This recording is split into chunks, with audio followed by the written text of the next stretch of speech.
সুপ্রিয় দর্শক, এই মুহূর্তের সবথেকে বড় খবর। দর্শক, আপনারা সকলেই জানেন আরজি করের মহিলা চিকিৎসকের মৃত্যুর ঘটনায় রাজ্য রাজনীতি একেবারে তোলপাড়। এই আবহে মুখ্যমন্ত্রী মমতা বন্দ্যোপাধ্যায়ের পদত্যাগের দাবি উঠে গিয়েছে বিভিন্ন সভামঞ্চ থেকে। আর এরই মধ্যে কলকাতা হাইকোর্টের বিচারপতিরা রাজ্যের আইন শৃঙ্খলা নিয়ে একেবারে তীব্র ক্ষোভ প্রকাশ করেছেন। আর রাজ্যের পুলিশ যে তদন্ত চালাচ্ছিল সেই তদন্তে খুশি না হয়ে সিবিআই তদন্তের নির্দেশ দিয়েছে। এই আবহে আরজি কর কাণ্ডে টেরে ফুঁড়ে তল্লাশি চালাচ্ছে কেন্দ্রীয় তদন্তকারী সংস্থার সিবিআইয়ের আধিকারিকরা।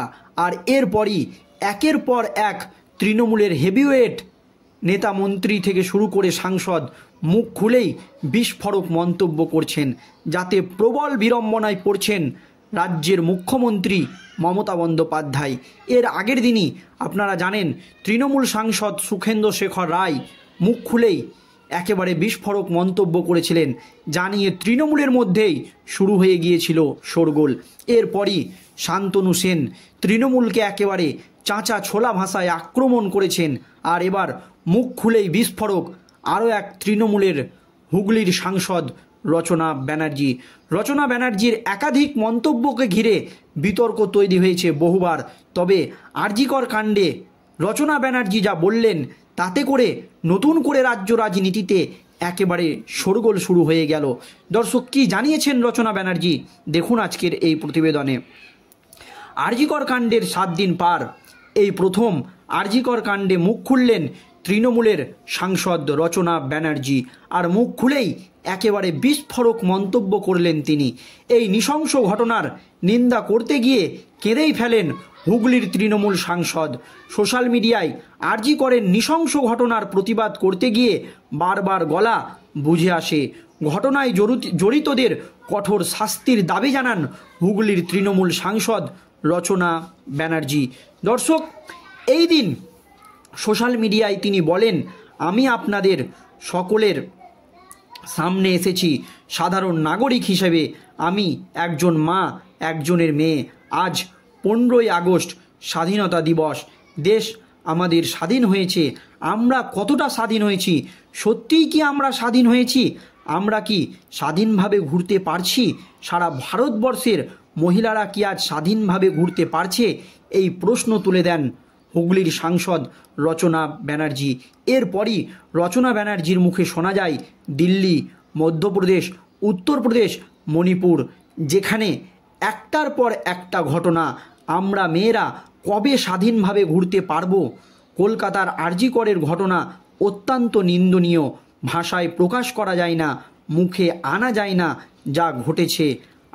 আমরা প্রতিবাদের সুর তুলেছি, আওয়াজ তুলেছি, আমরা রাস্তায় হাঁটছি, আমি আপনাদের সঙ্গে আছি।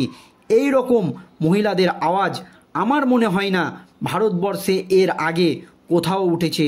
তাই সব মহিলাদের আমি স্যালুট জানাই। আপনারা যা করেছেন তার জন্য আমি মহিলা হিসাবে আপনাদের সঙ্গে আছি। এই আওয়াজ উঠিয়ে রাখবেন যতক্ষণ না সুবিচার পায় ওই নির্যাতিতা, তার বাবা মা যতক্ষণ না সুবিচার পাবে, দোষী শাস্তি না পাবে, ততক্ষণ না এই আন্দোলন আপনারা চালিয়ে যাবেন। দর্শক, যখন মুখ্যমন্ত্রী মমতা বন্দ্যোপাধ্যায় বলছেন যে এই আন্দোলন চরম আকার ধারণ নিয়েছে বা চরম আকার ধারণ করেছে, এই আন্দোলনকে শিথিল করতে হবে, এই আন্দোলনকে ছড়িয়ে দেওয়া যাবে না, তখনই কিন্তু এই তৃণমূল সাংসদ রচনা ব্যানার্জির মুখে শোনা গেল যে এই আন্দোলন চালিয়ে যেতে হবে যতক্ষণ না পর্যন্ত দোষীরা শাস্তি পাবে। এক কথায় মুখ্যমন্ত্রী মমতা বন্দ্যোপাধ্যায়ের কথা না মেনেই কি এই কথা বললেন রচনা ব্যানার্জি, তা নিয়ে নতুন করে রাজ্য রাজনীতিতে শোরগোল পড়ে গিয়েছে।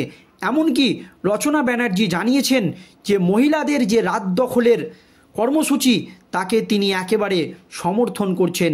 যখন তৃণমূলের হেভিওয়েট নেতা কুণাল ঘোষ মহিলাদের এই রাত দখলের কর্মসূচিকে নিয়ে নানান রকম কটূক্তি বা কটাক্ষ করছেন, তখন তৃণমূলের অন্দর থেকেই সুখেন্দ্র শেখর রায় থেকে শুরু করে শান্তনু সেন, এমনকি সাংসদ রচনা ব্যানার্জি সেই মহিলাদের আন্দোলনকে সাপোর্ট করছেন বা সমর্থন করছেন।